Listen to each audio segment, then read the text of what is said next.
sorry.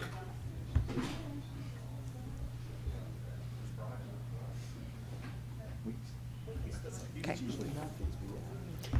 Good afternoon. It's 12 o'clock p.m. We have a quorum of the board with all board members present. We'll now call the meeting to order. We didn't have anyone sign up for public comment. So first we have our consent agenda, which we can pull any items for discussion or approve in one motion. I'd like to pull the 3C contract schedule And I'd like to pull 3B, Student Code of Conduct. Okay? Yeah.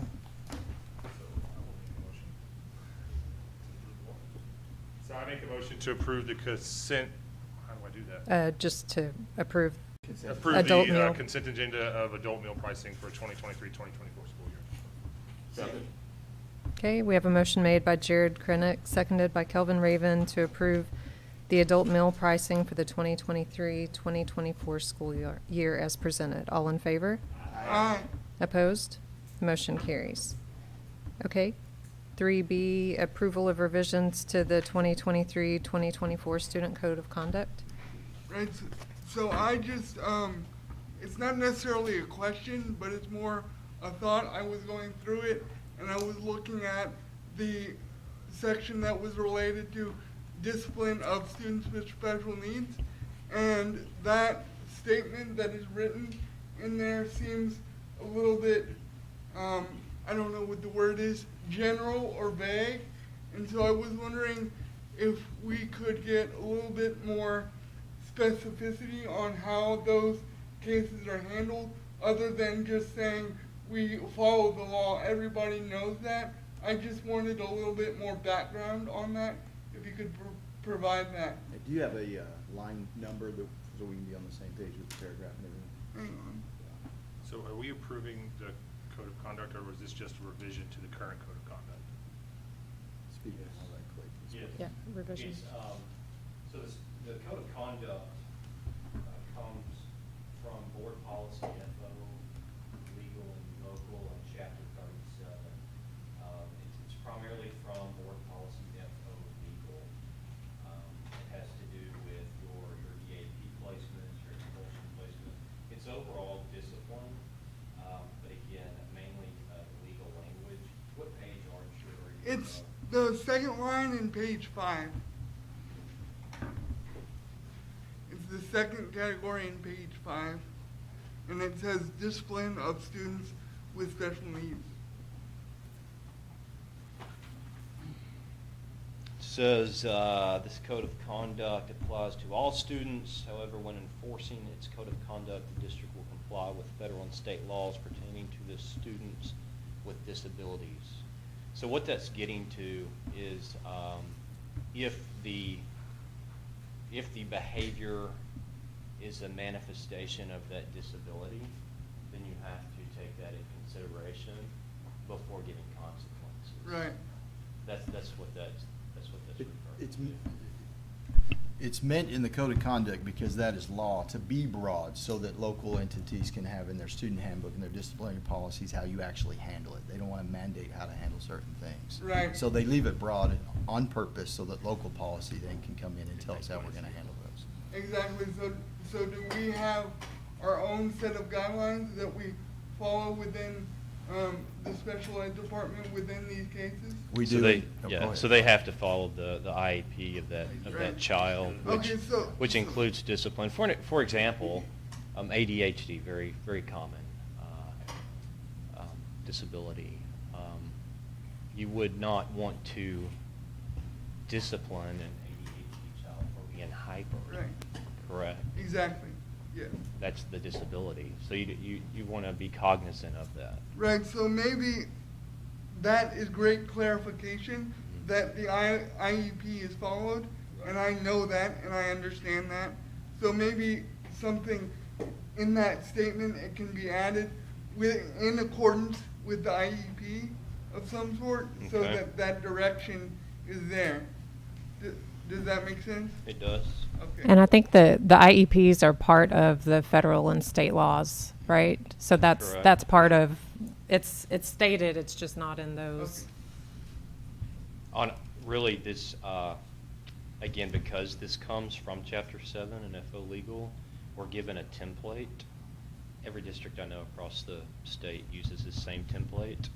And we do checkpoints for board policy local. To Right. see that we're using the consistent language with our local policy.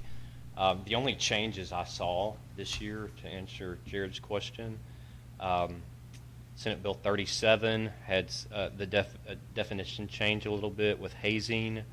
House Bill 114 talks about when a DAP's at capacity that you can use ISS in lieu of. House Bill 3928 talks about giving any student that's been sent to DAP a SPED evaluation, the opportunity to have a SPED evaluation should parents want that. And then House Bill 1427 had a little bit of a definition change in harassment. Other than that, this code of conduct should look just like last year's code Okay. of conduct, which Thank again you. is adopted by, as far as I know, all the districts Right. across the state. Sure. I just got a couple of phone calls from some special ed parents Yeah. that knew we were going over this, and Yeah, no, I appreciate the they, question. they thought it was particularly vague and wanted me to ask about having some more specifics in that statement.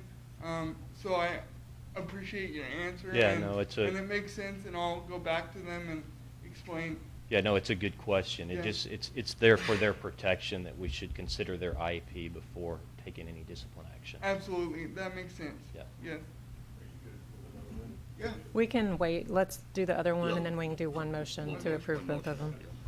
What was your question on the approval of contract extension with TASB for risk management? Two separate. First, in 2 weeks, I believe, we're having a presentation on an alternate to TASB. And so I don't know if this is required to be in place before then because it's September 1st, but their rates are, as across the state, all insurance rates are astronomical. So my first question is there any way we can hold off until we get the presentation from the alternate provider to see if they can do better? So that's question one. Question two is why are we considering doing a lower deductible at an additional $50,000 premium when we're already tight for cash?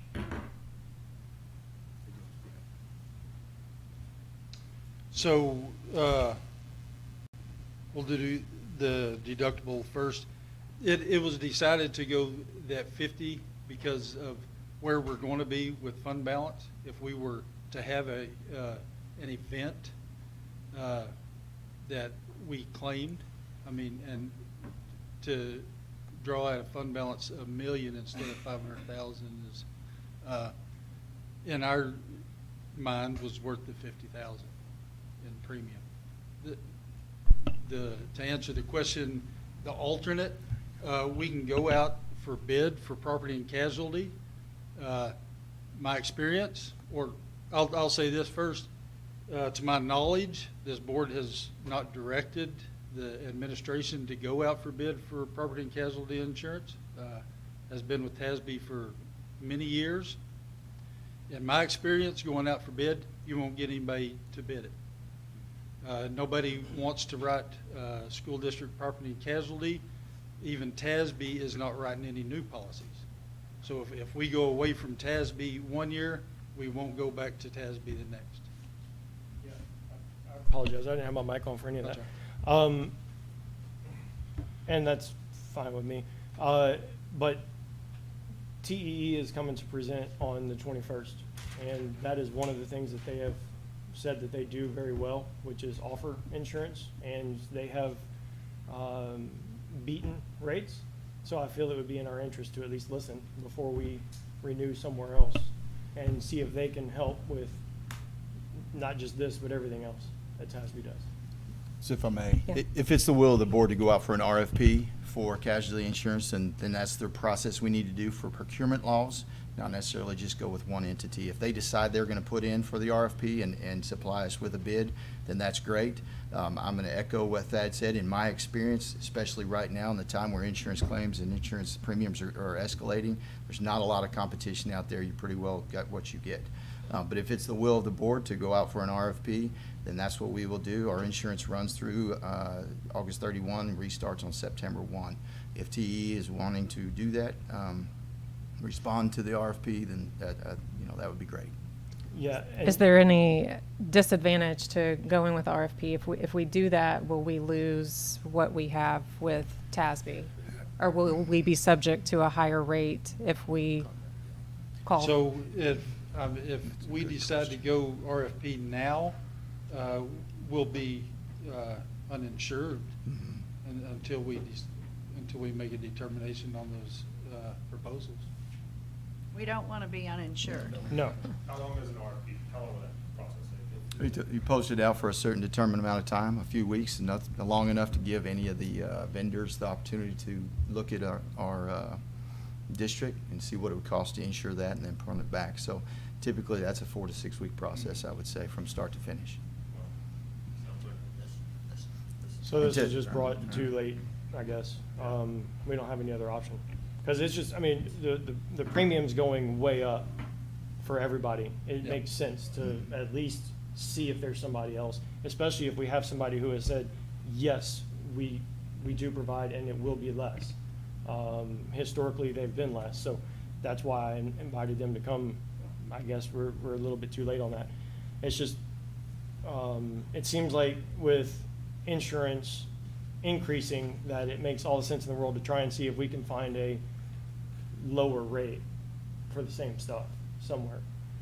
It just seems like a no-brainer. I mean, even homeowners insurance, mine went almost double, and I went out and shopped, and I found somebody that was way better and less, and it shocked me. I was like, oh, hey, I'm actually saving money here. So I switched. I know homes are way different than schools. Insurance is just all over the board right now. It seems like they're taking a shotgun approach, and they're going everywhere. I just feel like it would be,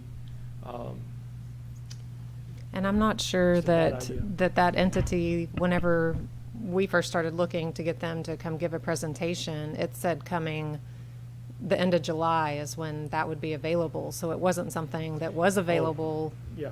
I'm saying this, I wish we would have known we had, to get a search, we have to wait 4 weeks. If we could wait, if we could say, hey, we can get our stuff in 2 weeks, then I would love to do that. But if we have to go 4 weeks, then we're going to be uninsured, and that's just not a possibility. Correct. We have to follow federal procurement laws as a government entity. So is this something though that Kyle, I guess suggesting we have to do this now, but next year we would probably want to request an RFP, Kyle, is that what you're saying? Just to give us the opportunity for better rates? Well, yeah, absolutely. We need to, if we have no other option, then our hands are tied. We have literally no option other than to be, either vote for this or be uninsured. It's not a good choice, in my opinion. I would like for this to be well ahead of time next year, so we can look for options. No, I'm agreeing with you. That's what I'm This should saying, have been like, brought we have in this July. option in front of us that we kind of have to go, and then we'll get the RFP for next year, so that way we can compare the prices. I think that's a great idea. I'm assuming, this may be a dumb question, so pardon if I ask a bad question here, but I'm assuming it's not possible to do the insurance with them and then still do the RFP and make a switch. Because I know you can switch your insurance on a home or car or personal property, whatever. You can switch that, you can cancel and switch at any time. Once that month is up, or is this a year contract and it's a year no matter what? Or can you switch in 6 months or 4 months or 8 months or whatever? Is that even a possibility? It's a year contract. It is? It's a year contract. Is there, and I have to ask this question of the board, is there a reason that we are not satisfied with TASB and the service they've provided for us? I could give you plenty. For insurance? property risk management. Let's not group the whole entity No, I know, but- into one particular product that they serve. Specifically because the rates went way up, I feel it makes sense to just search for another option. So simply looking for a cheaper rate. Yes. When it comes to just this, yes, that would be my only answer. And we have to make sure too, when we change, if we change insurance, that we have the same kind of policy so that we Yeah. don't, we Yeah. don't have a cheaper deal, but then it doesn't cover what it needs to cover. Absolutely, apples to Yeah. apples. Yeah. For less would be Yeah. the ideal situation. And maybe at that point, the other entity, if that is a possibility, will have a year under their belt. Because I would not be comfortable going with someone that has not been doing this for more than a few weeks. Sorry. Yeah, and on that, couple of comments. If it's the will of this board, 100%, we'll go out for RFP for property and casualty for next year. No problem there. We'll start early. We'll get it out. We'll just see what we get in. Number two, again, the $500,000 deductible is what we're proposing. We do have the two options. They're still there. Nothing's in effect until the board votes on it. If y'all would rather go the $1 million, that decreases the premium 50,000, then we'll go that way. Again, this is, remember, again, this is increasing. We went from 800,000 in auto to over 5 million. And so that's a big portion of the increase. The other increase, yes, is on the property casualty side, whereas rates across the world are going up. On the $50,000 extra premium for the $1 million versus 500,000, it's in regards to weather, and specifically weather, is that correct? Yeah, weather perils. Maybe I'm crazy, I'd rather spend that $50,000 on maintenance and fix up the schools. I agree, but if something happens, and $1 million to fund balance right now would be a big hit. And, I mean, Any hit's gonna be bad no matter what. I mean, it's. It's when you- hard to When know. you're at a situation where we're at a deficit, just spending more just makes it harder. I can't get behind spending more money. I can't. I just can't do it. If my that's- budget's tight, I have to cut back, and I feel like that's where the school should be too. $52,000 is a lot of money. It is, and there again, this board's level of risk that they're willing to take is just that direction. So, Sorry, my mic's still on.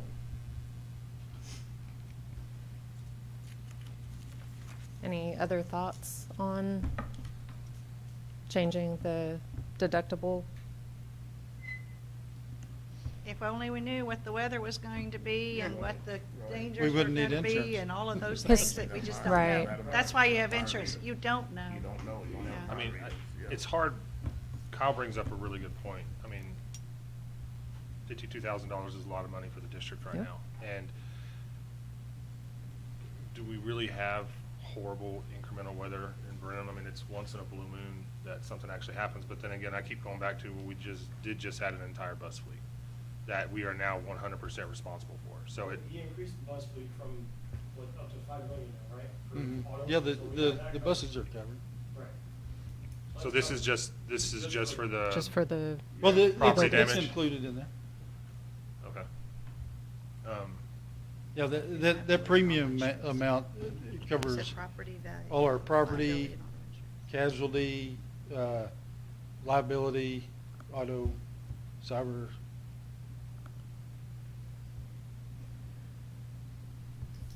Almost everything. I mean, that's one of those things Mhm. that- So is this equivalent to what we had last year, the coverage? Yeah, we had a 500,000 deductible last year. Of course, it was lower last year, correct? Mhm. Did we use any claims last year? That's a good question. We did have one claim, the winter storm freeze. was it the But then- pipes or Yeah, the pipes separate? at, At community, at yeah. Pride? All the other schools fared well though? Yeah, I think so. No other claims. I mean, it really would. Yeah. Big claims that where we have that deductible is, well, there again, if that would have been considered due to the freeze, then our deductible would have been 500,000. What it wasn't?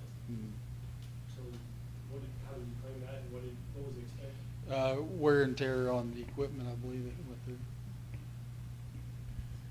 Well, it, like anything, your house and anything else, a lot of times your claims are going to be your roof.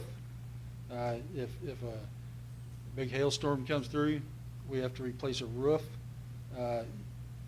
Let's just say it comes in at $1 million. Do you just pay it out of your pocket, or do you file a claim and pay the Right. million deductible? It's rolling dice. It is. If we had a crystal ball, it would be. So- We could table it, correct, until the 21st? Is that Give enough time. too close to? That's enough time. I don't know, it's getting close. I mean, what are we tabling it? Yeah. There's nothing to table, but The I deductible part, if that's, It's just what we're debating on that, but I mean, are we gonna get any new information between now and then, or is this Yeah. information that we're gonna receive? Yeah, this is all. You can check Farmer's Almanac, to figure out what. Yeah. That's not gonna So, help. I mean, it's really It just gonna. might, but That probably won't work for us. I also have to err on the side of, yes, it's $50,000 now, but $1 million later is gonna be a lot worse for the Yes. district. And that's, with Texas weather right now, been 95 days of 100-degree heat and 2 freezes in the last couple years. and with the facilities, the dated The facilities. dated that- facilities, it almost feels like a better hedge, bet and value for the district to just pay it now. And that way, long-term, we could save ourselves $450,000. Like the old saying, pay me now, pay me later. That's kind of like, Mhm. kind of like rolling dice. It's just one of those things. We're not mind readers, but from experience, we just, with my church that back when they had the flood, we just talking about having flood insurance. We said, no, we don't need it. And then what happened? You needed it. Total loss for everything. Yeah. So we just don't know. You pay insurance, you look at things, you look at it, but we just don't know. Is this one or two different votes? Is it all That's looped into one. one?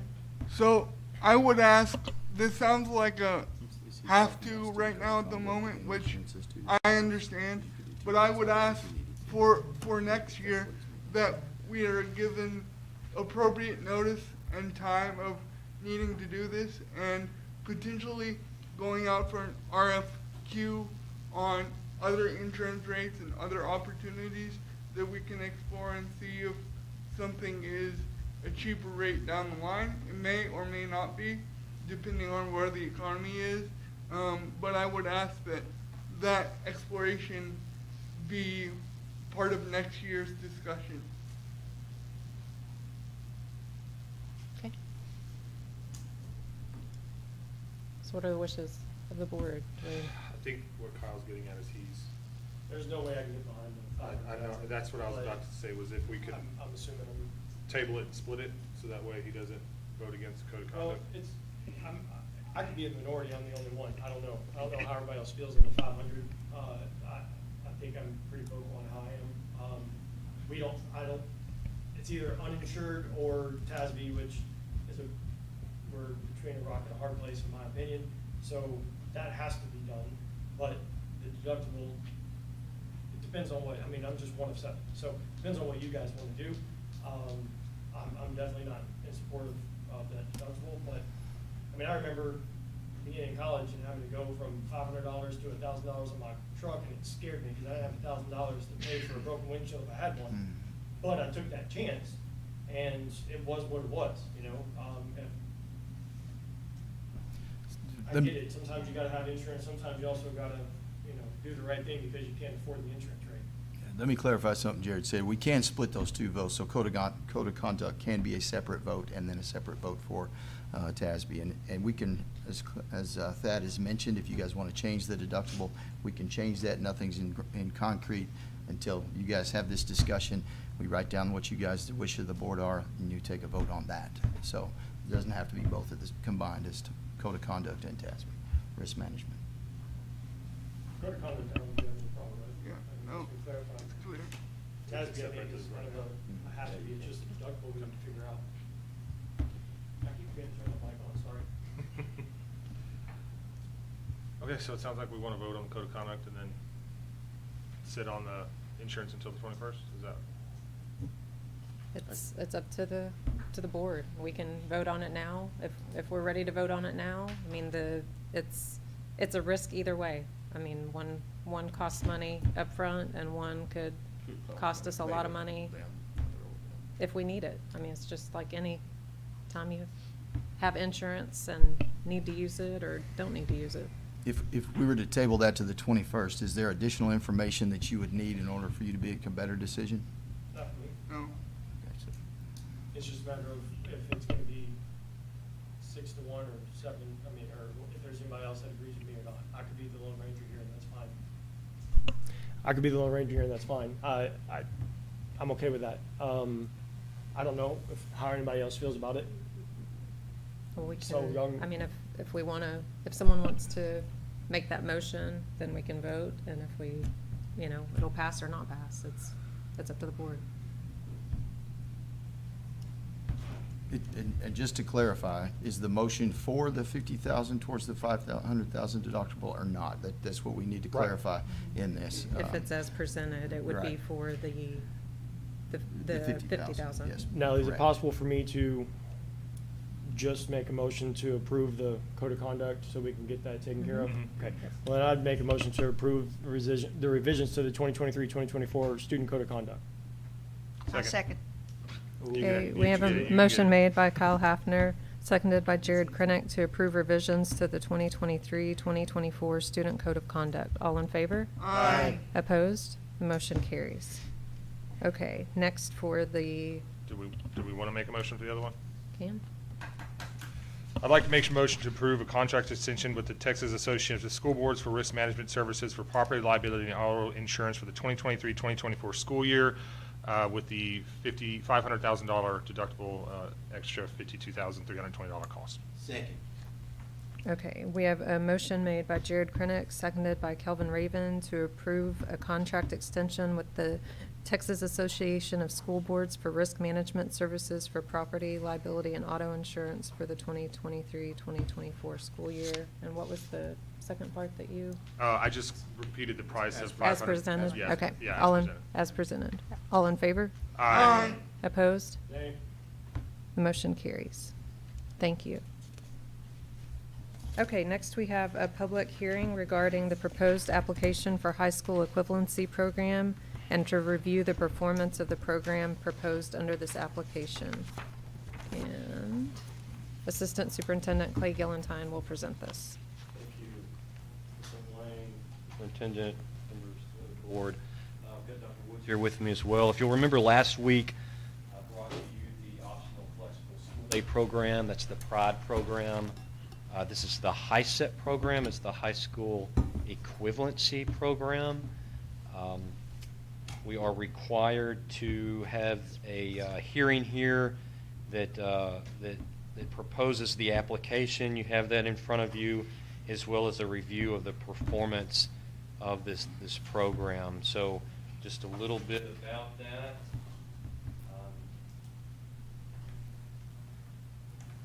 Number of graduates here somewhere. Dr. Woods.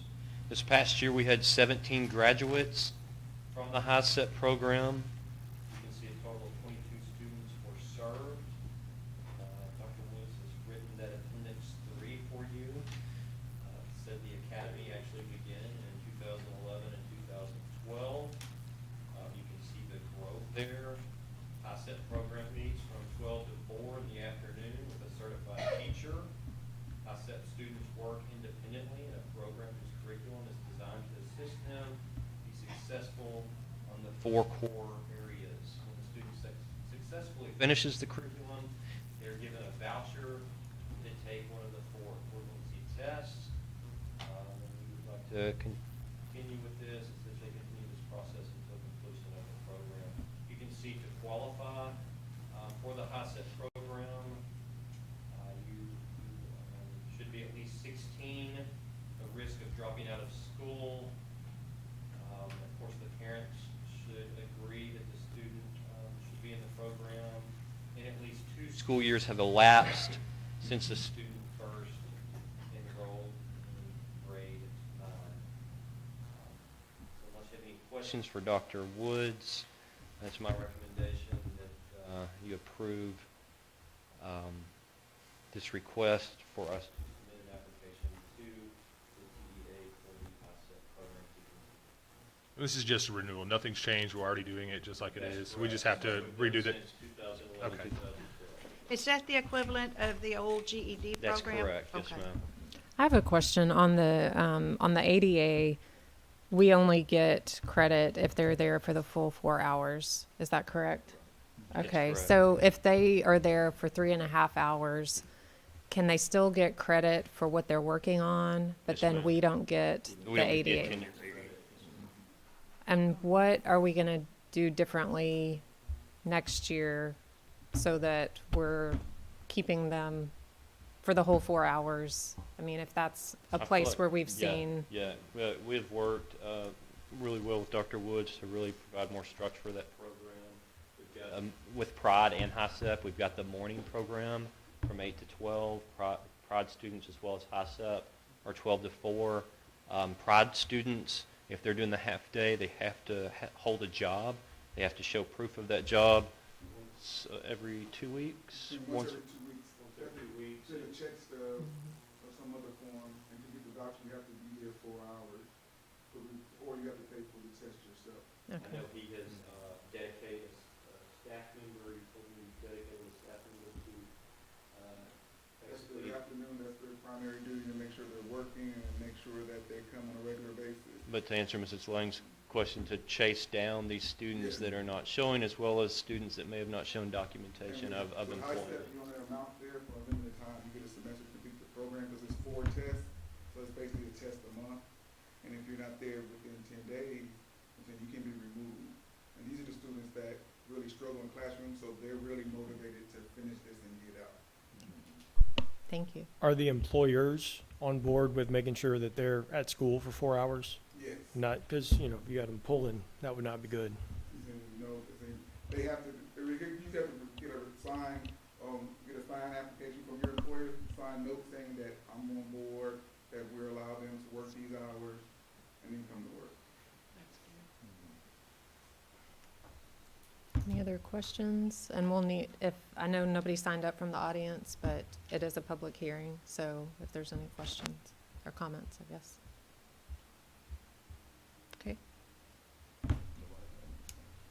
Make a motion to authorize administration to submit an application to the TEA for the high school equivalency program to continue to be offered as part of our credit recovery program as presented. okay, we have a motion made by Kelvin Raven, seconded by Tommy Sullivan to authorize administration to submit an application to TEA for the high school equivalency program to continue to be offered as part of our credit recovery program as presented. All in favor? Opposed? Motion carries. Thank you. Mrs. Lang, I do need your signature on that application. Thank you. I'll be here. Thank you, Dr. Woods. And Clay, don't go far. We have next our consideration of a bid for structural repairs at Pride Academy.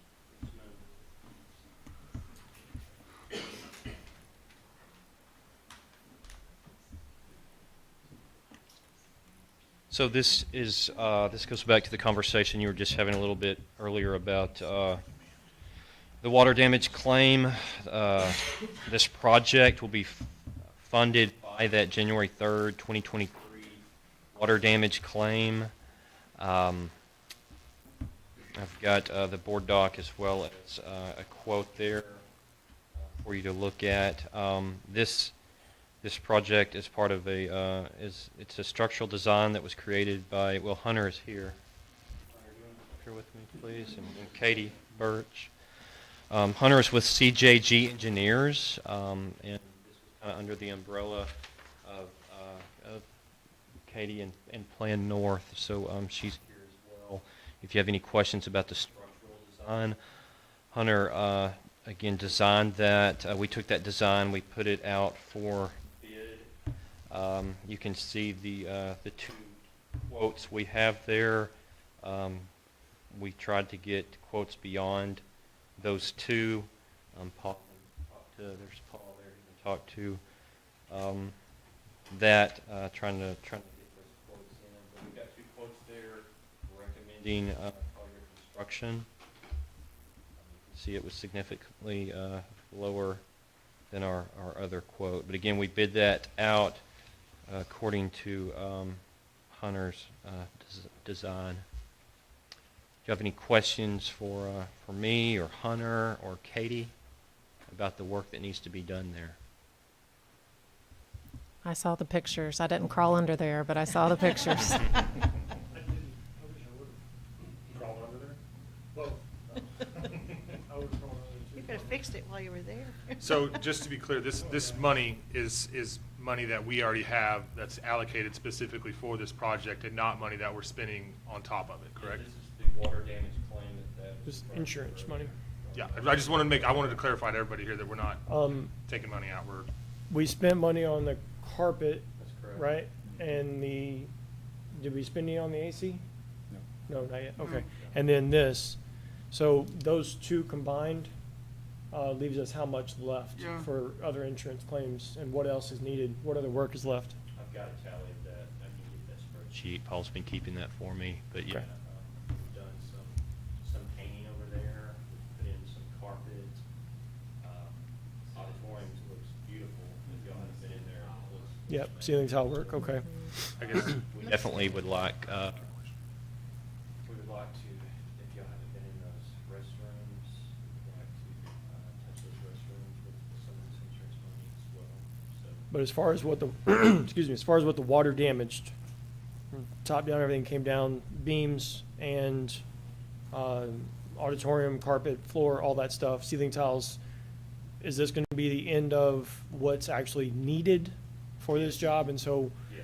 what's left, hopefully there's enough we can do There's bathrooms, and that's what the cos- goal is, that's right? cosmetic Some extra after stuff? this. Yeah, You're good. absolutely correct. That's good news. That's great news. I'm glad to hear that. There's Good a job. lot of needs over there, so yes, This it takes- takes care of the needs and some cosmetic things as well. I hear that everything is very nice. I didn't have a chance to go by yet, but. Yeah, you should check it out, Tommy. It looks, it's Just seeing the really- windows without the paint or fog Right. stuff on there makes a big difference. Yeah. when you We're drive talking by. about the auditorium. The auditorium, It is just yeah. beautiful. It Yeah, really is. CJ and her staff have been there for a lot of professional development. We had the new teachers in there. Mm-hmm. In the past, we've had to go out to other organizations, use churches, that sort of thing. Right. So we just didn't have a place really for them. We've got that big, pretty space. So yeah, it's nice. You should check it out. Or It's you were versatile. there. I was there, Yeah, and yeah. and it's a very versatile space, too. Yeah. You can have a lot of different events there. Yeah. I have another question here. It says construction material, testing / bolt inspections are not included in this proposal. I'm assuming that doesn't mean all of the construction material is not included. That just means testing the material, or can we get some clarification on that? Maybe So, I'll let you- I can't speak to what's in the quote, because I haven't seen it. And that's Collier's quote, so I stayed out of the bid process, and I'm Okay. related, so I Yeah. stayed out of that. But it is not advised that the contractor, especially a GC, would contract directly for testing, because it's a conflict. Right, I agree. So I wanted to put that out there. But this is just testing is not included, correct? So it's not material. This is not. Correct. The this isn't building just a material is labor certainly bill. included in the quote. Okay. Yeah, I know that even without looking at it from Okay. the amount. Just making sure it wasn't just a labor But quote. it's advised that that clause goes on there, that it is not part of the bid. Are we getting a third-party inspection done? Are you Yes. guys gonna do the inspection, or going with a third party? We would prefer to have a third party do it. Okay. Some testing lab, local or otherwise, to come out and do that. Okay. What is the cost of something like that? I mean, it's got to be done, obviously. We Shouldn't be a just- lot. I mean, will that be something we have to approve, or is it under the amount necessary? It's gonna be small. It'll be Yeah. That's- Yeah, and we'll very small. probably, we'll get 3 quotes on the testing. Okay. Unless Clay feels differently, but that's what I would advise. I agree. Thank you. Go ahead, Kyle. You want it? So I make a motion to approve a bid from Collier Construction at a cost not to exceed $46,000 for foundation repair at Pride Academy as presented. I second it. Okay, we have a motion made by Archer, seconded by Bonnie Brinkmeyer to approve a bid from Collier Construction at a cost not to exceed $46,000 for foundation repairs at Pride Academy as presented. All in favor? Aye. Opposed? The motion carries. Thank you. Thank you. Next, we have consideration of the purchase of Venahoods for the Brenham High School Culinary Arts Classroom, and Assistant Superintendent Clay Gillentine will present this as well, and Maintenance Director Paul Aschenbeck. Yeah. Hey, this is a big ask, but this is where we are. So, you hinted to it earlier, Kyle. We've got some aging facilities in our exhaust hoods, and our culinary classrooms are one. They no longer meet code according to our fire marshal. This is a growing program, a growing lane. We have a lot of kids in culinary. Kids are successful for two reasons in school. They have an accountability partner. That's a parent, a grandparent, an aunt, an uncle, a teacher, a coach, and they are in something. They're all about something, whether that's football or band or choir or dance or culinary. We have a lot of kids that are all about culinary. Travis and Jennifer are both here. Our campus coordinator for CTE, and of course Jennifer, our high school principal, can talk to you about the number of kids scheduled for culinary, the popularity of that program. But if we're going to move forward with culinary classes, this has got to be done. So if we don't, there are no culinary classes for... There's no exhaust, no vent hoods There's in those no culinary. cooking. There's no cooking in the culinary class. They just can't cook. There's no, that's correct. Yeah. Yes, sir. And they do a great job. They really do. And what were we using for ventilation Yeah. before? We were out. Fans. We were out. Fans. We were. I know. I just wanted it said. Everybody else will know. Fans in the windows. Fans in the windows. Window just like that with a box fan bungee corded into it. So no ventilation was built into They're in new high the old school- home ec classroom.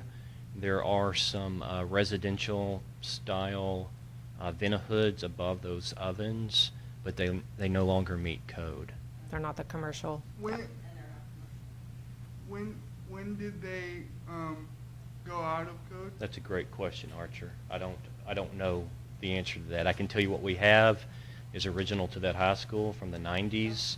I can tell you that our fire marshal that is new within the last year or so, as we've built a relationship with him, and he's been in the school. I just walked those rooms with him last week, and I can tell you what we have now is not going to fly. Right. I'm just wondering, and trust me, I feel for these students and these teachers. Ms. Schmidalka did a tremendous job with all of them over at the high school, and I know it's a growing program and everybody loves it, and it absolutely breaks my heart to be in this situation for them, but I kind of question when we have a $4.5 million deficit, why do we need to do this exactly right now? Why can't we wait a little bit longer? And I'm saying that with all empathy and compassion for those students and their experience, because I've been in those classrooms, Yep. and I know that they don't work, but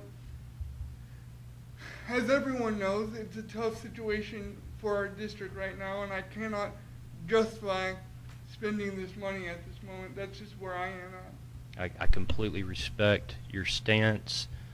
My comment to that would be, again, that kids are successful for two reasons. They're all about a program of some sort, and they have an accountability partner. We have kids just like our football players that are all about football, our dancers that are all about dance. You've got kids that are all about culinary. So while I understand, again, I came to you, I stepped up here and said, I know this is a big ask. To me, the question would be, what's next? Are we going to take football equipment away from the football team?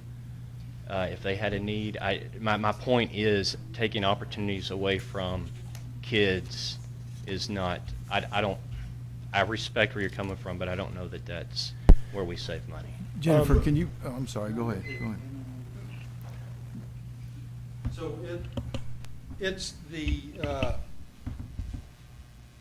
plan for this to use the Washington County Schools revenue that we received this year for this upgrade. Okay, and so do. So that would not come out of general fund. That was my next question, is where is this money coming from, and do we have to spend that money by a certain date, or, are there any parameters around using that money?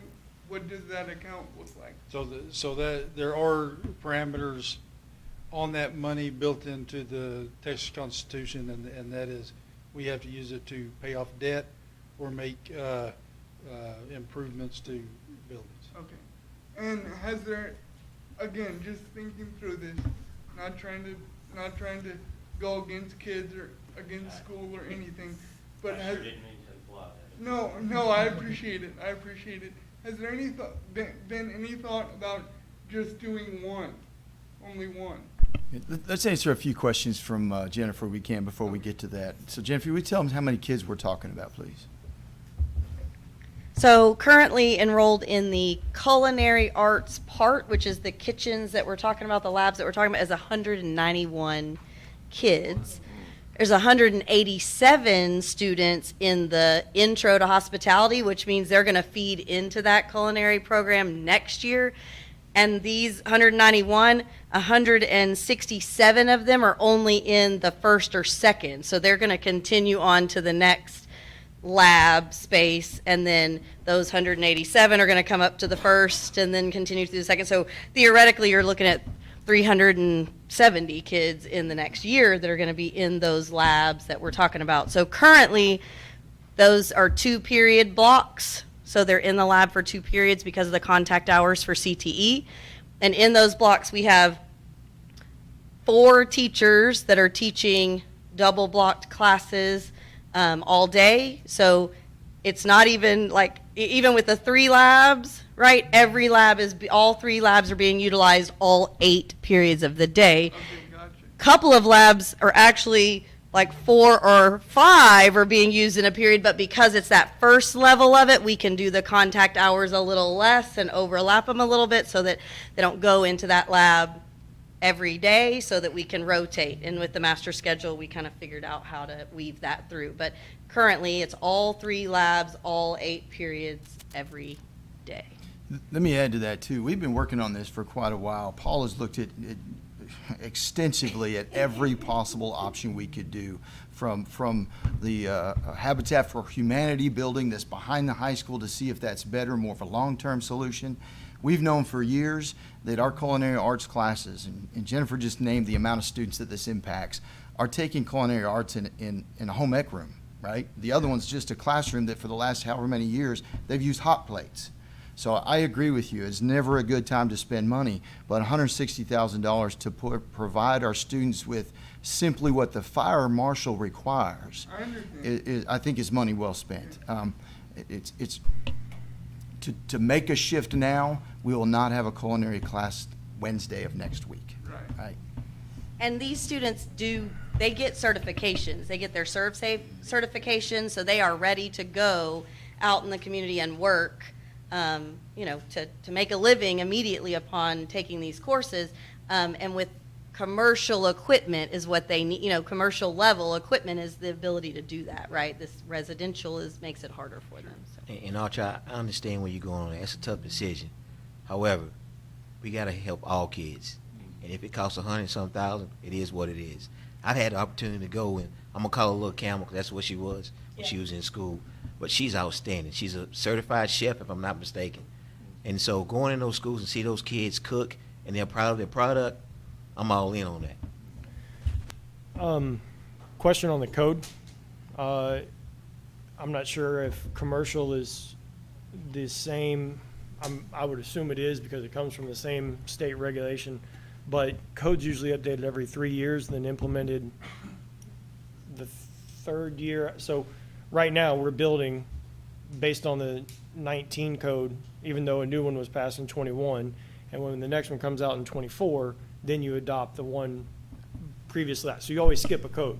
So basically, if this code was in place, you have, in theory, 6 years to be compliant on that code. So I really would like to know if this is something that has to be in there today for something that was on the 2015 code that was passed, which is the majority of the changes was the 2015 code. So I would like to know if code requires, or if this is something that we're just getting ahead of the ball game, and this is something from the 19 code, or even the 22 code that isn't being enforced yet. I'm gonna bet, if I may, that building was built in 1997. I'm gonna bet it was built based on the 1997 Oh, sure. code and has not been touched since then. And code might not have changed. A lot of things still from the 90s, even the 80s, are still acceptable. Not a lot, but some things are still acceptable in building. That's why I'm just asking, which code are we having to get up to? Because there's gonna be another one that's gonna change everything. Even with electrical right now, the newest code they passed is absolutely asinine, to be honest. It's ridiculous. And so there's a lot of people trying to get that electrical side of it changed, which leads to another question I thought of. Looks like this vent hood, these are pretty hefty and substantial vent hoods. Do we have the electrical in place to be able to run these? Because it looks like they require a 220 instead of a 110. So I don't know, electrical, is that included in this bid, or where are we at on that too? Yeah, that's something that we're gonna take care of in-house. We have an electrician on staff that's going to set up all the electrical, as well as we're going to, we have to put the holes in the wall, so to speak, for the vent. This is the equipment and the installation of it with the Ansel systems and all that is in the bid. But we're gonna be doing a lot of stuff in-house too, just to make it happen, so we can do it a little bit cost effective. Got it. So this is just the vent and the install, and then y'all are gonna come back in and do what's needed. I wanna follow up on what Archer said, and I think this is a question for Thad. On the budget side of it, I didn't quite follow what you said, if you don't mind. And for the new board members, they are possibly not aware of the Tom Green County property and what that entails. Is that true? Yes, can you Okay, explain yeah, that? if And you then can as just far clarify as- what that, Where the money's coming from? Yeah, where the money's coming from, basically, That's is what I'd what like he's to know. asking. Yeah. Our resident historian can tell the history of it. Wear that badge with honor. Yeah. Right? When the Constitution of Texas was passed, they allocated land out in West Texas for the sale of school districts to be able to sell, purchase, or use to build schools. Brenham ISD is one of Washington County. Brenham ISD partnered with this. By constitutional law, Washington County has to manage that property for the district. Brenham is one of only, I think, 4 or 5 districts still left in the state that still owns that land. And so we get money from that land. Again, the county manages it all for us. We get money off that land for hunting leases, grazing leases, recently off of an easement that led to a solar farm. So we get money for that. That money has to be spent on, as what Thad said a while ago, for facilities or paying down debt. So this last year is when the easement went in for the solar farm on a connecting piece of property. That easement provided us with substantially more money for the 1 year than we normally get. Usually it's around 300-something thousand, the easement. I think it was almost $1,900,000-something this last year. But that's a one-time gig. So that money is, yes, it's money that we can use for this, but it's also money that is earmarked to pay down debt on the bond stuff for the lights and fixtures and stuff. It's not like new money that we didn't have already accounted for, but it is money that is specifically by the Constitution allocated for purposes like this. So follow up, that million plus that we received was last year? And 900 something. Okay. Yeah. Was that already all spent on debt and or upgrades, or is that where this is? That's been- And then what's after that? Yeah. Or what's left, I So, guess? the annual revenue that we receive before the easement doesn't quite cover the M&O debt that we pay out of that. So, in theory, sooner or later, we will have to dip into general fund to pay that debt that is attributed to the M&O side. It's not bond debt, it's M&O debt. So it would behoove the district, I believe, to not spend all of that at once. Now, big things that come up like this that we really need to improve a facility, we don't have the M&O budget for it, we could dip into that. But sooner or later, we're going to need some of this easement to pay the debt portion that we're mandated to every year. So even though this is coming out of that, we're gonna have to dip into general fund to pay debt. So it's just a swap of where the money's coming Well, from, but we're still gonna take money out of general fund.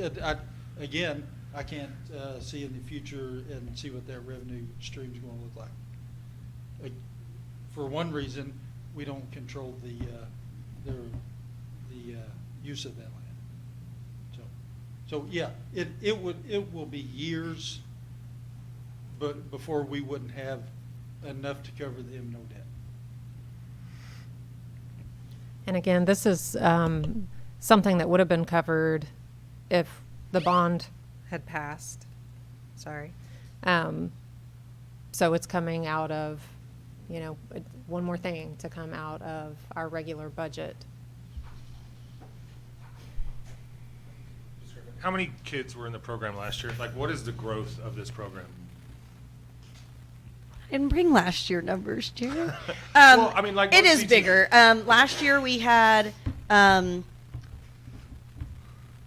we had less culinary 1, right? So we had the same amount of practicum of culinary, because by the time they get to senior year, it's about the same amount of students. Now that's going to change drastically now that we see these intros coming in. So we had about the same number of advanced culinary and practicum of culinary last year by the number of sections we had.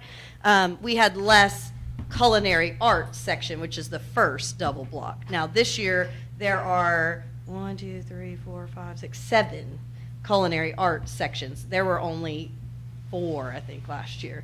And then that advanced culinary, there's 3 sections, and then practicum, there's 2 sections. That's about the same as it was last year, but as we see this, we didn't have anywhere near the intro to hospitality this year.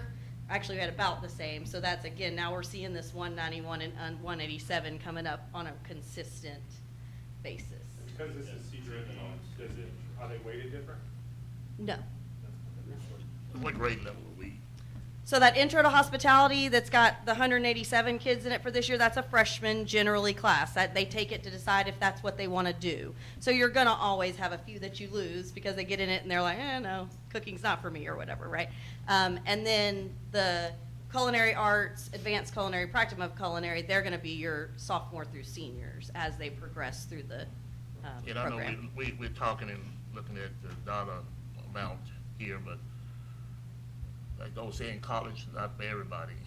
And we really need to look at this because we know to get money, we get money on our ADA. And sometimes we don't have these type of programs, you can have a high dropout rate. And if you have kids not in school, then you gotta look at it both ways. If we have kids in school, the ADA, we're gonna get more money. If kids drop out, we get less money. And we know years ago back, that's when we started, we had that No Child Left Behind when it said everybody going to college, and that is not true. My dad told me many, many years ago when I was a little boy, college not for everybody, but at least get a high school education. But we talking about some of these kids, we all have to go out and eat at different times, right? Yep. So this is something these kids, a career they can make out of.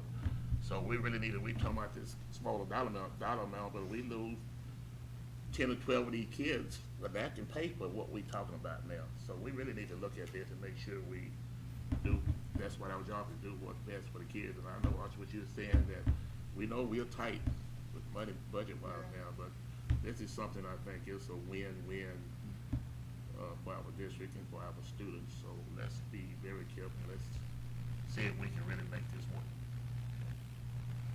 And this $155,555, that is probably the best price we're gonna get, right? I mean, it's not like y'all just threw that out there. You probably did a lot of digging. Yeah, Paul can speak to our bidding process. As you know, over 35,000 requires board approval, but over 50 we have to go out for bid. We've got A-Smart is a buy board. They're on buy board.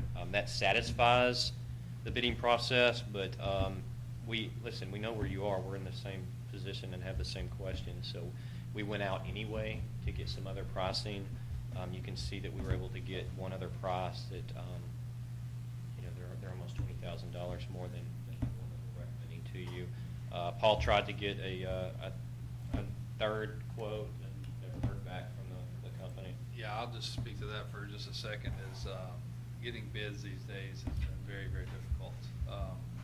We started this process probably in May of looking at how we can fix the culinary arts classrooms, and we started the bidding and getting people out.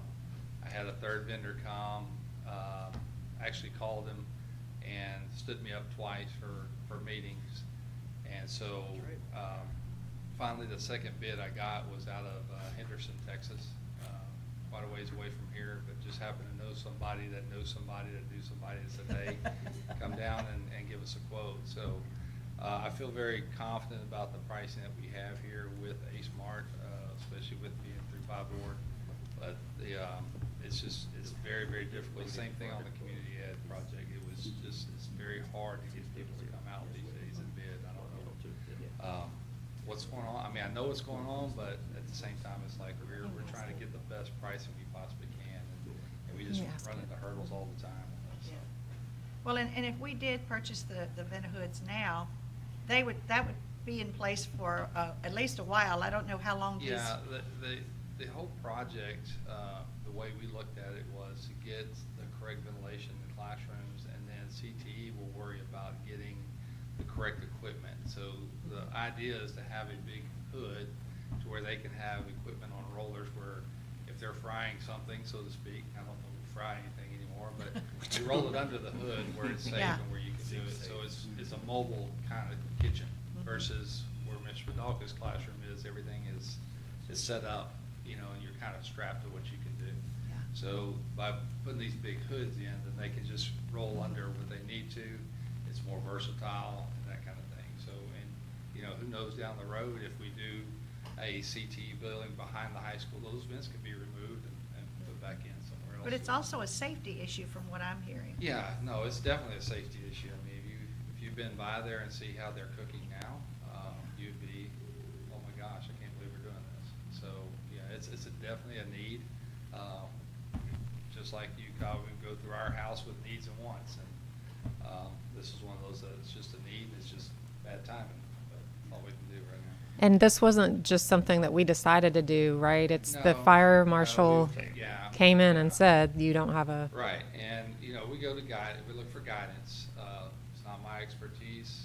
Nobody in the district knows the safety of cooking and all that stuff, so we try to get people involved that know what they're talking about, and so Clay had set up, we got the fire marshal, he said, hey, if you do X, Y, Z, we can continue these classes. And so that's kind of where we're at. And this process started, like I said, in May, and here we are, fixing to start school, and we just getting bids back and that kind of thing. So it's And also, we talking about this type of class is CT class. Yes. And going back to my old saying, the ADA from the state, and these classes are all weighted classes, right, also, so we get, by being weighted, we get more from the state Correct. on these kids than we get And on you regular guys kids. talked about it. I mean, the biggest thing is these kids can leave the school with the certification, go Right. to work, if that's what they choose to do. So, I hate the timing of it myself, Right. but, it's something I think it's a need right now to keep this moving. Yeah, I'm kind of leaning towards the way Archer was leaning. I mean, if I'm having a hard time spending $50,000 on more insurance, I have even a harder time spending $150,000. I get it, we need it, but sometimes you don't have it, and I just can't see having anything added to money going out. I just, nowhere in my head, I'm sitting here trying this entire presentation to wrap my head around spending the money. And maybe I'm overly fiscally conservative, or maybe I'm just a tight, but I can't get behind spending more money. I just can't. can't do it. I was with you for a little bit until I realized it wasn't coming out of the general fund, that it was coming out of money that was excess of what we were used to getting. That gives us the opportunity to be able to do something like this at this time. Because normally we would have it, that would just go back to the M&O. So I hear what you're saying, but I also think because this is a need that 300 and something kids wouldn't be able to go to class next Wednesday, we have the opportunity to use that money for the students. And I think it's a difficult decision, but I think because it's not coming out of the fund, it's something that's a little bit easier to do. Unless I'm misunderstood, you're right, it's not coming out of the fund, but that money is either used for debt or improvements, and we've been using it for debt. And now that we're not gonna be using it for debt, then we're gonna have to pay debt out of our general fund. So it's literally saying, I got $50 in this pocket, and we put it in this pocket, and now I've got $50 over here, but we still need to put money. It's just a shell game with money. Not We still right. don't have. And we've used it for debt and for Right, I mean, but projects now like we're using this. 150 of it Right. for this. If we do that, then that's 150 less we would have for debt. Is that not correct? Am I Not misunderstanding right, that? Not right now. Like, we're not having to do that now. Thad said down the road, that M&O portion is May. may equal out. But right now, we have, I hate to say surplus. I can't see the future as far as revenue streams. Maybe the lease payments go up, I don't know. But on down the road, I'm talking 5, 10 years, we may have to use some of that to pay off. So If the revenue doesn't increase from now until then. maybe help me change my mind here. The lease is bringing in revenue, correct? That's correct. In the amount of 300 and change? And we've been getting that for a very long time. And what have we been doing with that 300 and change every single year? Probably wasn't always 300, was it? Well, as it's Paying gone off the up. M&O debt that Thad was just mentioning. Right, and So so, at some point, the district, the board approved debt on the M&O side. Probably because there was no bonds being. It was the lighting fixtures, It was whenever that lighting was done in the fixtures, district. $1,000,000. how much debt is left on that? So I would have to look, Off the top of your head, any random, very vague number? not gonna guess. Okay, I- that's I fair. would- I would That's have fair, to I don't look. wanna hold your feet to the fire, that's Right. very fair. So the revenue that comes in is about 325. The debt payment that comes out of that fund is about 460,000. Now, I would have to look on our debt schedule, look a few years out to see when that changes, when some of that, there's two different debt obligations on there. The lighting, the SECO loan for the lights and something else, qualified school construction note or something. So I would just have to look and see when that debt schedule changes as far as the annual requirement. But, Okay. yeah. So there's about 100 between the incoming revenue and the outgoing debt payment. There's a fund balance to begin with, plus the additional revenue we got this year. Understood. Thank you. We ready to vote? I make a motion to approve the purchase of exhaust hoods in the Brenham High School Culinary Arts classroom at cost not to exceed the quote of $155,505 as presented. Second. Okay, we have a motion made by Kelvin Raven, seconded by Jared Krenick to approve the purchase of exhaust hoods in the Brenham High School Culinary Arts classrooms at a cost not to exceed the quote of $155,555 as presented. All in favor? Aye. Opposed? Aye. Okay. All right, the motion passes. Thank you. Thank you all very much. I know that was not easy. All right, next we have consideration of an agreement for the purchase of attendance credits, option 3 agreement, and to delegate contractual authority to the superintendent, and our CFO, Thad Lassiter, will present.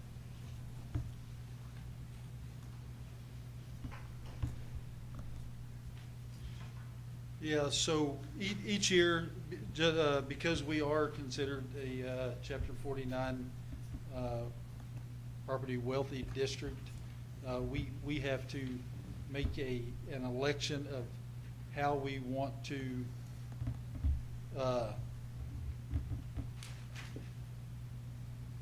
brain just froze. How we want to take our property wealthiness down to the guaranteed yield of 49.28. So there's 5 options that we can take. We can consolidate the district with another district.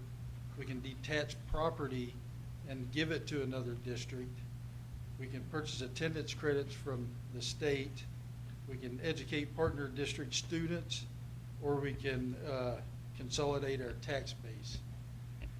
So this election we have to make, you as the board have to make, is so far, just on paper, you make an election how you want to get back to that level, the recapture level. We're not in a recapture situation yet, though.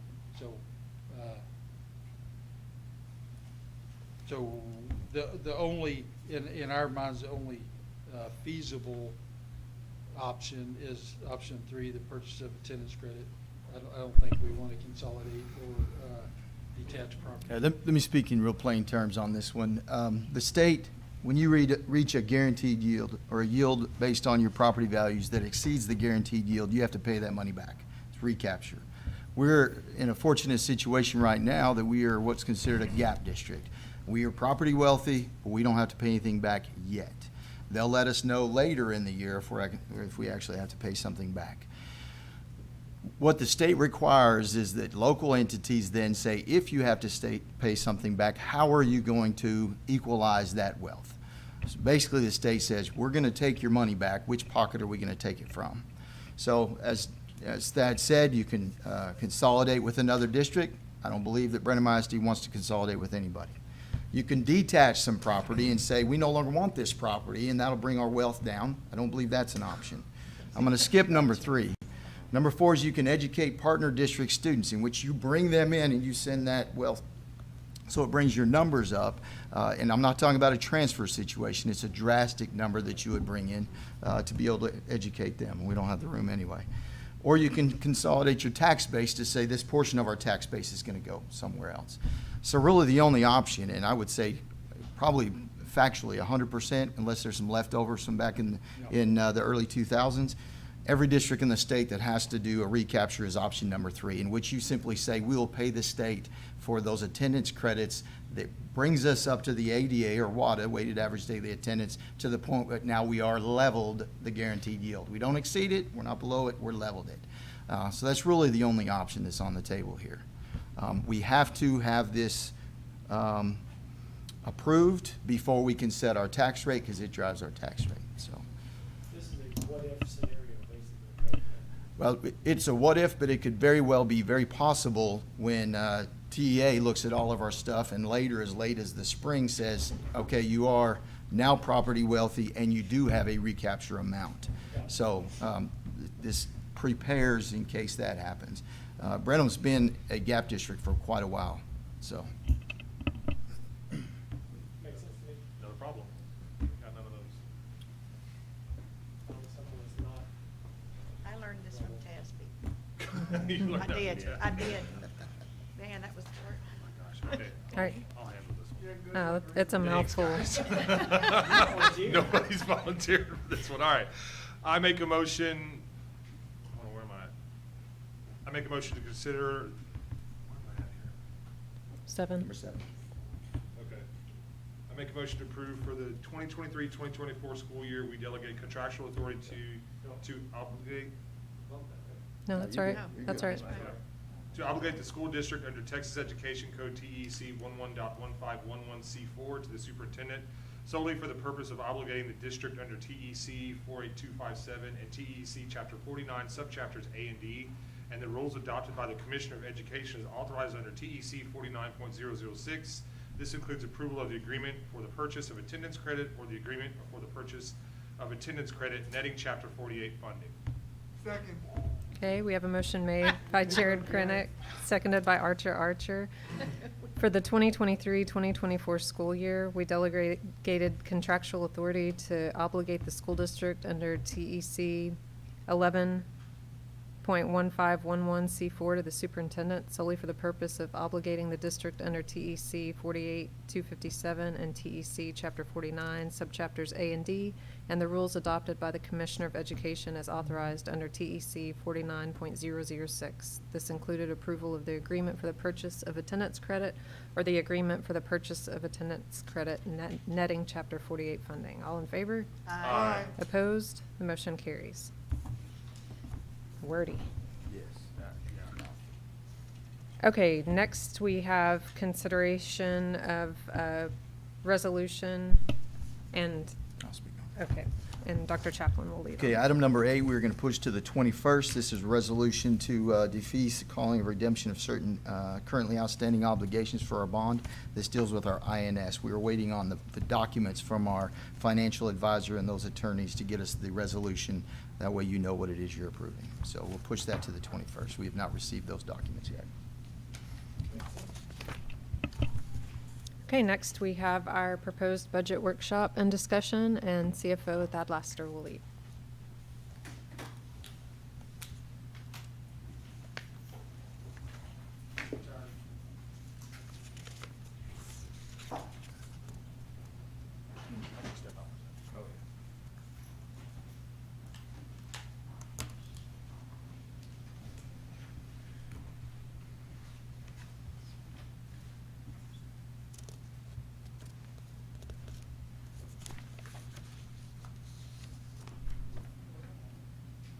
Good afternoon. Here we are again, budget workshop number 4. This will be the final workshop that we'll go over until the 21st when we have the public hearing to discuss the tax rate and budget and then adopt those two things, the 2023-2024 budget and tax rate. A lot of this is going to look very familiar from what you've seen in the last couple of workshops. Looking here, the preliminary budget 23-24 general fund. From last time, it is about $60,000 better than it was, and that came in the form of some additional revenues we're looking at. Kind of a swap, though, again, a little less state funding, a little more local, just going off those certified property values from the present districts. So again, we're looking at total revenues, $49.7 million, total expenditures of $54.27. Deficit budget, 4.58.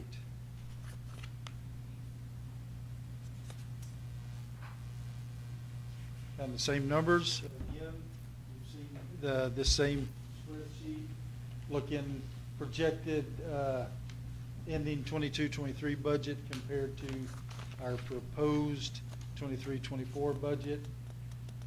The differences there, and then again, those a few notes that we had from the last workshop.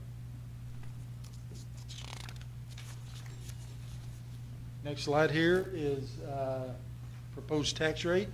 We're going to be looking at come the 21st.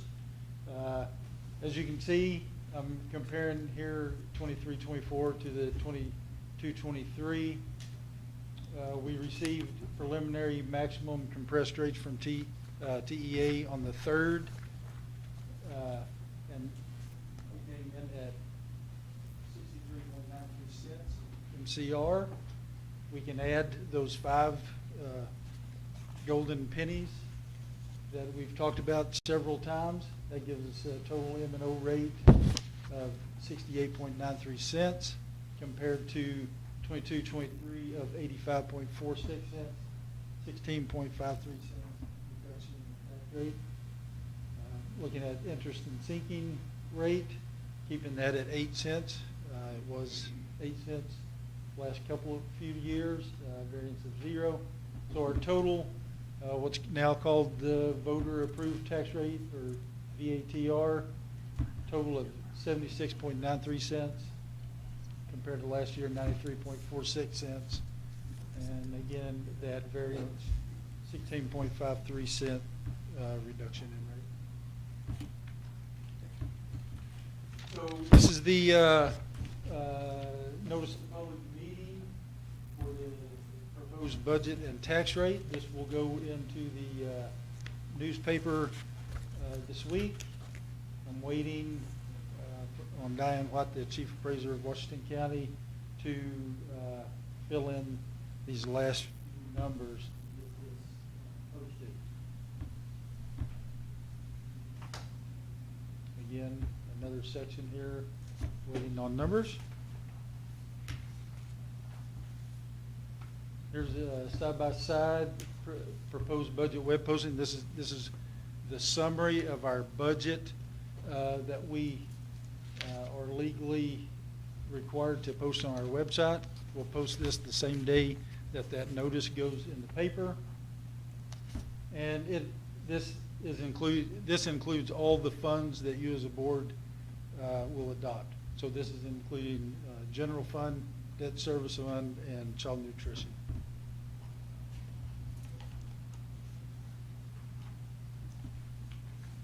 And again, there's two object codes that we're required by law that we have in our budget, and that's the required notices and lobbying expense. And now we're to questions. There was some additional things that I think I sent Dr. Chaplin to send via email, historic tax rates. I do have one question about the salaries. I looked over the salaries, I think a week ago. Mhm. In my opinion, it's kind of sporadic. So when one is hired, do we have a structured base salary for each position? We do. We do, okay. So one can't come in and negotiate their I know in some instances you probably have to do that, but Right. Yeah, and Christy can talk to this too. Our compensation plan is based on minimum, mid, maximums. okay. Christy Olivares has, I believe, a formula that when somebody comes in, we plug in their years of experience. It puts them on that sliding scale where they should be. Very good. Thank you. Yeah. How many positions have we either absorbed or combined over the summer to prepare for the budget shortfalls? Do you remember the number? Yeah, I think when we were looking at this last week, we were at 24. Now, what that doesn't count is the positions that we've moved from a director level position to a coordinator level position, which is on a different pay scale. So making positions that were previously, as people have left, absorb the director level position and replace that with a coordinator level position, puts it on a lower pay scale, which saves the district collectively money. So, but I believe the numbers between administration, teacher, I believe it's 24. It doesn't count paraprofessionals, maintenance, child nutrition, none of that stuff. But I believe teacher, administrator, we're up to 24. I didn't remember the count. I know since we've started this budgeting process where we realized what our revenue looks like, where it looks like we've those absorbed positions through attrition, really looking justifying each of those positions as somebody leaves or retires. It's approximately 1.4 million that we've reduced. Are all positions filled at this time? Christy could probably answer that better. We are working as quickly as we can. I know at junior high, there's one teaching position, a science teacher that we're still looking to fill. Mr. Ock is a third grade that who has a cover for that right now.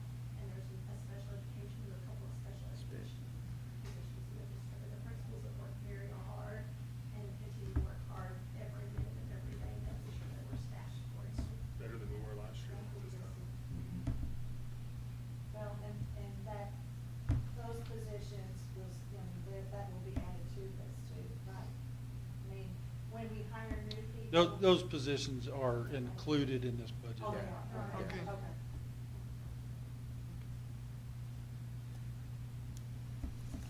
We brought a lot in-house this last year or two between custodial, transportation, and, thank you. That was the last one I was trying to think of.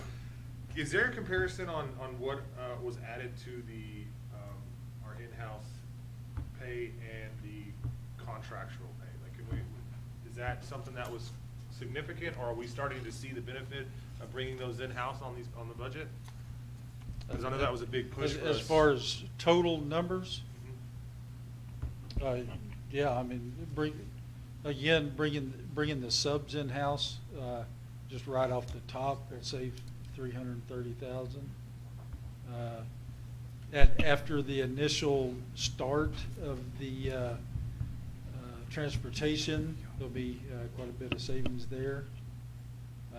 I know, and that's one of those things, depending on how you look at it. So we were going out for RFP anyway.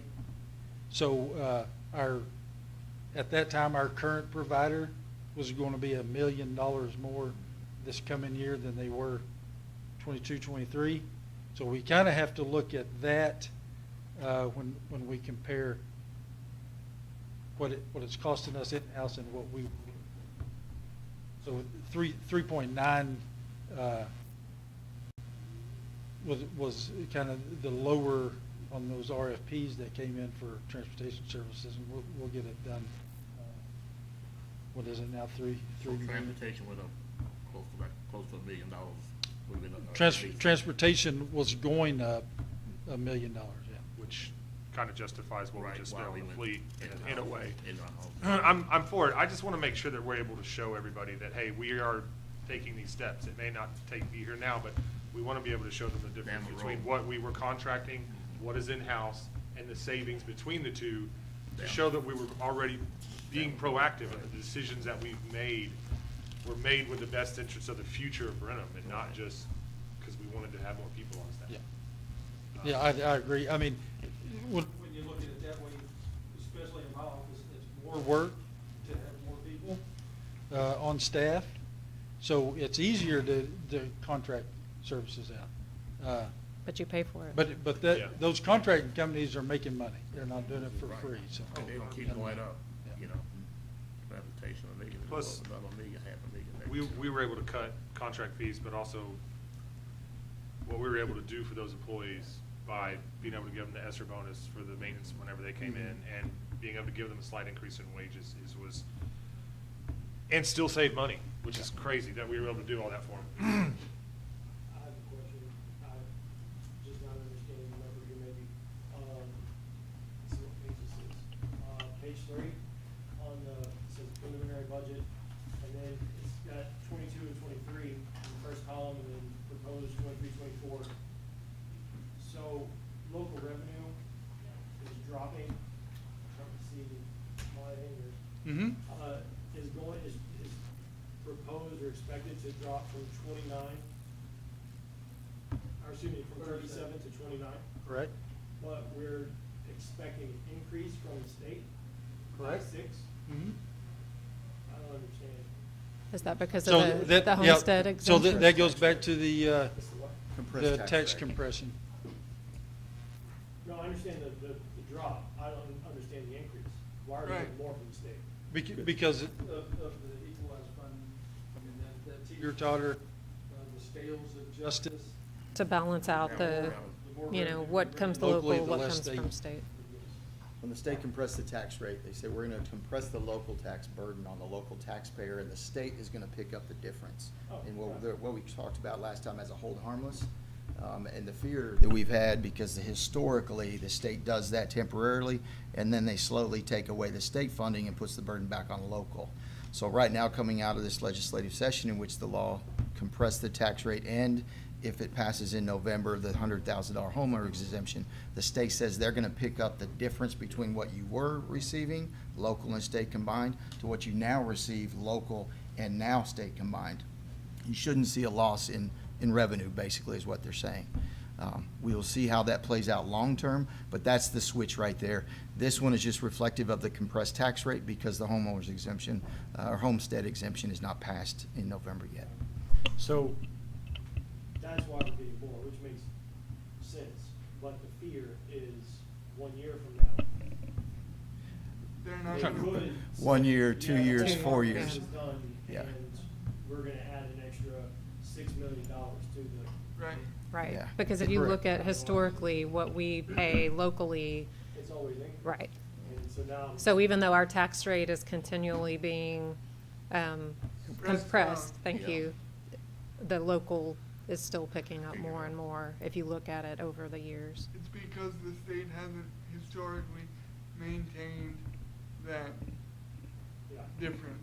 Yeah, Yeah. that stood out to me, and I was like, wait a second, this is $6.5 million, that's a big number, and if we get burdened with that next year, we need to figure out. Get some ready.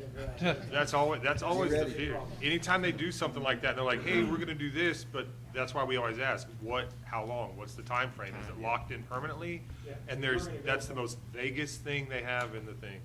There's we're no going guidance, it's from vague. 120 days to 90 days to 0 days. Yep. Yeah, it's just like, maybe 2 years, maybe next year. We can hear you. I know. And Tyler, you're confident about the enrollment numbers that have been presented previously, that we will see those enrollment numbers this upcoming year? That's a good question. I'm confident that based on the information I have right now, that's where Right. we're gonna land. I would hope that we grow, but all we can go on is the information we have right now. So that's Right. the number that we've got to put down on the paper and build Sure. our budget around. I appreciate that. Yeah. It was just as you stated in earlier meetings, there was a gap last year and that kind of hurt us in some Mhm. way. Yes, sir. And I'm not putting the blame on you, it just. I'll take it. It happened, and if that can be avoided this year, that would be terrific. Yeah. But we'll see what happens. And this There you year, go. we're Yeah. basing it on the ending numbers, 47. the actual ending numbers, so it's very conservative. Right. Yeah, my comment to that would be yes, confident to a point, very conservative on that number going into this budget. Sure. We're going to continue to look at that enrollment and look at the attendance, especially after school starts. We're going to present to you, it seems like it was yesterday that we were doing this, so. I guess it's 2 weeks. I don't know how long it is. On the 21st, this budget, these numbers will be what you'll have in front of you to adopt. Whether we determine between now and then that that ADA number should be higher, we'll just amend the budget after. The first Yeah, of the I'd rather start lower. yeah, because I don't want to start, we've gone through here, we're here, notice is going to be in the paper this week for the 10 days, so I don't want to be changing and bringing you No. a Yeah, change. one of the things that you guys requested last week at the board meeting was to have, I believe it was 6 weeks, but we can get us somewhere in there, enrollment update, so we know where we are. And that only gives you guys information, but it also helps us as we check that to see if we need to modify our budget based on the up or down number of the enrollment. Even if it was 9 weeks where we follow the grading cycle, I mean, that would be. Oddly enough, TA requires 6 weeks on attendance. Yeah. Yeah. Never that simple. Sounds accurate. Yeah, I just- for you. Yeah. I'm probably gonna open up a can of worms right now, but, y'all were welcome. How do we get out of this? There's 3 ways. That's the question everybody wants to know. I mean, that's what the community's gonna ask us, and I know we don't have answers right now in front of us, but I at least wanna put it out there. It's like, guys, I'm losing sleep over this. Oh, I mean, I Amen. called my wife and I was like, the stress of this and what we're doing right now is beyond anything ever. Worse than a man getting a cold. That's how bad it is. So I know Natalie just said 3 ways, and she mentioned the 3 ways, but I will tell you, whether it's your home budget, a business budget, in our case, a school district budget, if your revenue maintains the same since 2019, and you've had, what did you say, what was the inflation? 19%, 19% over 19% inflation since inflation. 2019. You're eventually going to hit a wall, because your inflation way outpaces your revenue, and we are there. Now, there are places that we can tighten up, yes, and we are doing that. We have done that. We'll continue to do that.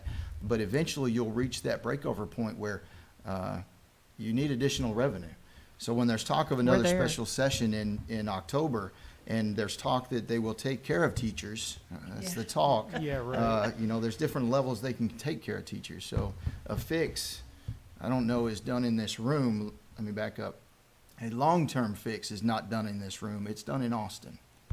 A priority needs to be paid to public education. That there's only, and we can and will do a better job of tightening up. I mean, there's things that I know, we're supposed to go have training in the fall. We're not gonna, any place we can save money, we're gonna do that as a board as well. But, but as a, yeah, absolutely. But as a school district, whenever you've got those type of rising costs and the same amount of funding, eventually you run out. And Correct me if I'm not mistaken. So back to those three options. It's raise taxes, right? And that is asking people to pay more money on top of the inflation they're already paying. Which they would have to, it would have to be voter approved. Right, but I'm saying that's what the option, And we're fixing to do the opposite. Yes.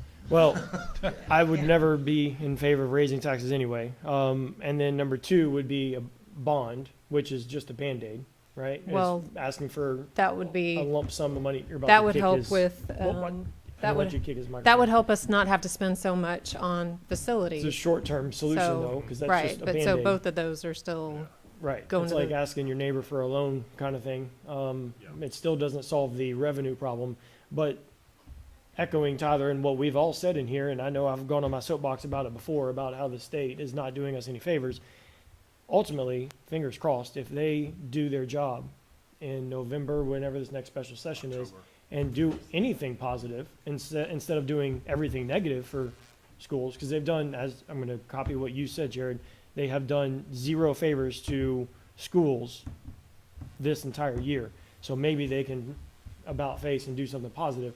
But that is the basically that's the only answer right now, is for the Right. state to come through and to and step up. increased enrollment, which the districts that have fast growth, they've kind of, they're staying ahead They're just staying because ahead of of that. it, but it's going But to it's- catch up eventually exactly. to Eventually, anybody. they're gonna be where we are, Exactly. where your enrollment's here and your revenues are, Well, if the Right. revenue never increases, everybody's Yeah. going to be behind Exactly. eventually, no matter what the growth is. and I think we should start and end every meeting with, Call your Lois and congressman. Kyle's email address and phone number, so everybody in the community can know that this is who we need to contact on a weekly basis, so they know this is a problem. And if we I'm not trying to bombard them, but the community's got to get involved and help us, Yeah. because they ain't listening to us. Well, it's not helping us. It's helping themselves and helping the students and helping the teachers, which is helping everybody employed in the district. Because they increase, then we're able to do our jobs better.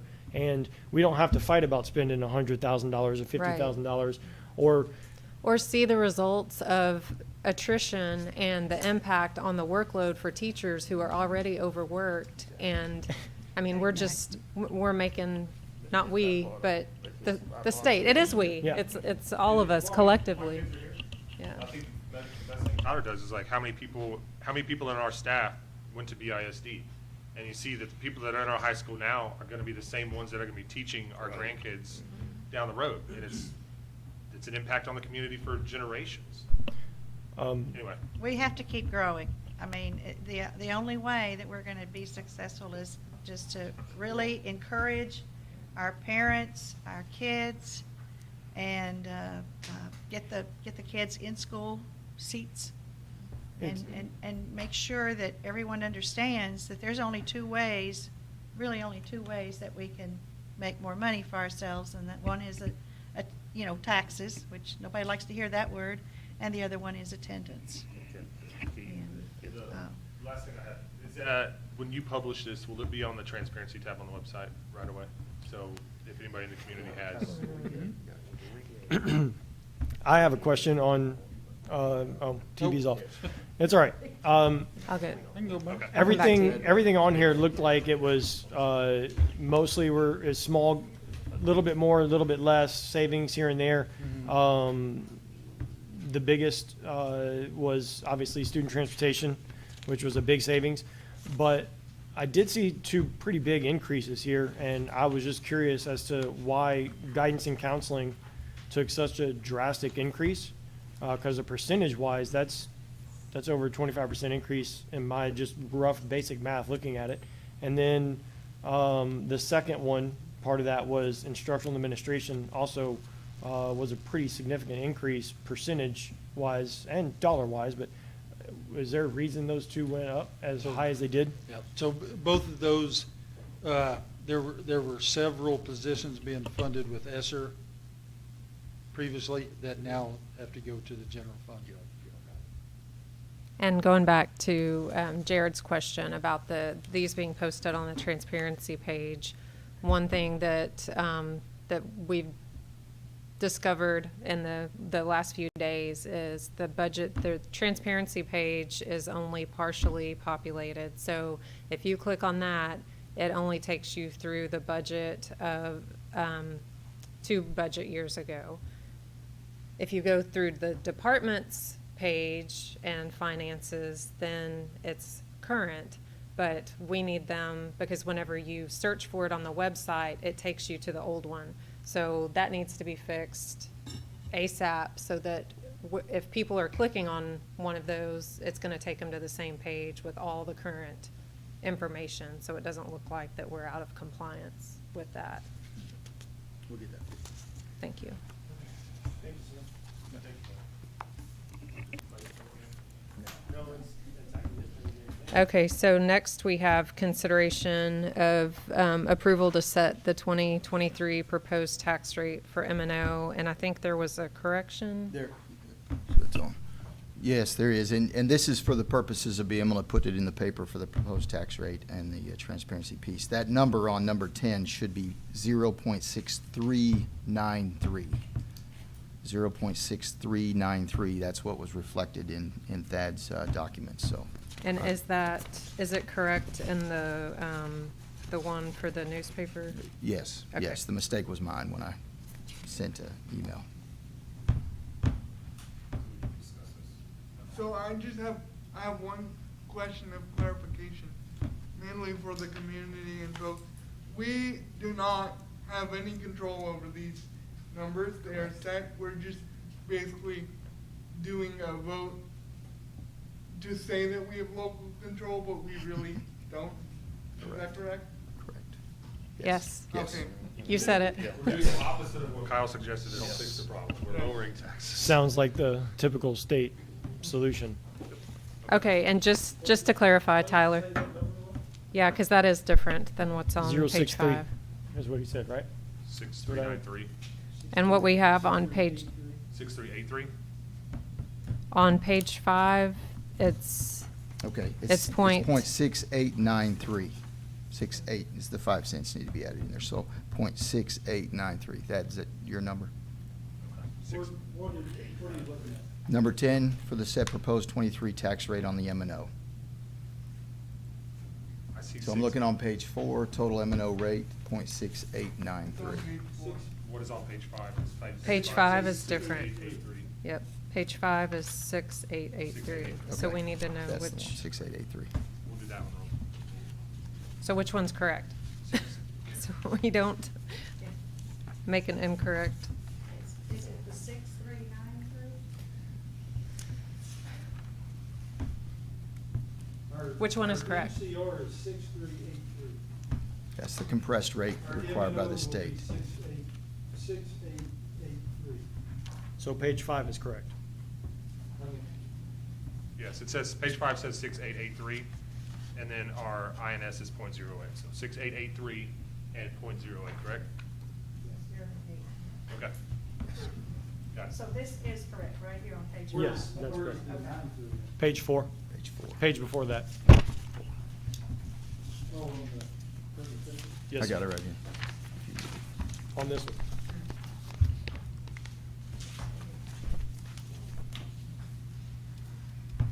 It's on page 4.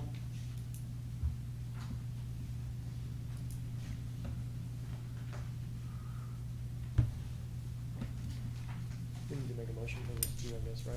As a We formality. need to make sure the number's right. I mean, once we get that right. Yeah. Previous documents that we got. No, because this is all compressed today. It is a very evolving situation. Even if we get it wrong, doesn't matter. The state's gonna fix it anyway. Well, but we I want know. it correct in the paper. They like being in control to say we have Can control. we go ahead and do the INS real quick?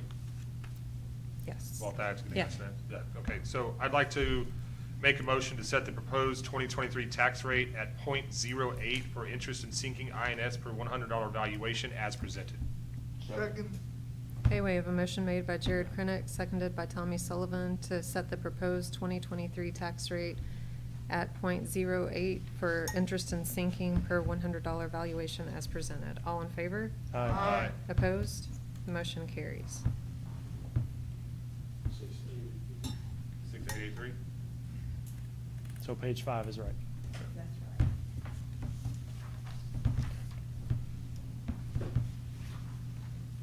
Any discussion on that, or are we good? Well, I move to set the proposed 2020. Final answer? Sorry. Oh, what, final answer, are we good? Yeah. He doesn't look confident, I'll I don't wait. have anything unless you guys do. Yeah, we. Do we want to wait until? That number. after They're ju- executive session so we can They're confirm? approving for us to publish that in the paper. So- If you need to go check, we can go ahead and, Well, I just don't want this motion to be, worded as it's set in the tax rate. It's proposed. It's proposed. It's not setting it. we have to do this at this Yeah. meeting. So if that's to say, if you want, we can do it after the executive session, if you want to go confirm, so we make sure we. Well, get the it. number's 688. Okay. So we're good at 6883? Okay.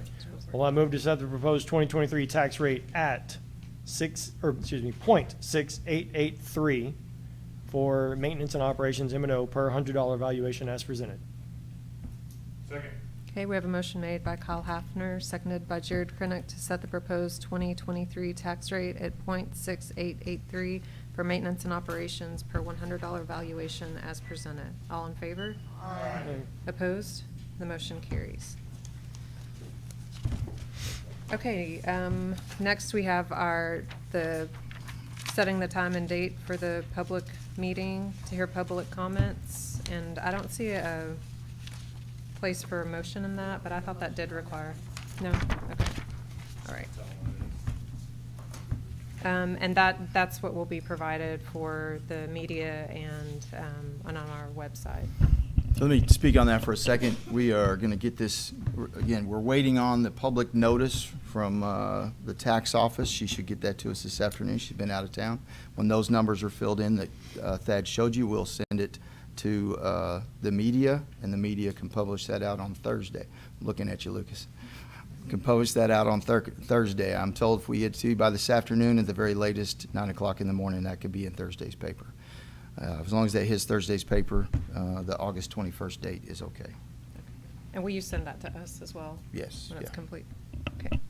And so the date for that will be August 21st, 2023 at 6 o'clock in lecture rooms 111 and 113 at Brenham High School. Okay, next we had the student handbook. That was for information purposes only. That doesn't require a motion. So, do you have? Oh, I didn't have anything attached with that. Do we have? No, there's nothing there. Okay. Yeah, there is. Oh, It's just the board document handbook itself, so once you have questions from. okay. Are there any questions on that? We're not approving it, we're Yeah. just reading it. We're good. Okay. Thank you, Clay. Okay, thank y'all. It is 1:49 PM according to the Texas Open Meetings Act, Government Code Sections 551.071, consultation with attorney, 551.074, personnel matters, and 551.076. The Board of Trustees will now go into executive session. Thank y'all. Have a good afternoon.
Okay, it's 2:21 p.m. with no further business before the board. We'll now adjourn. Thank you. Have a good afternoon.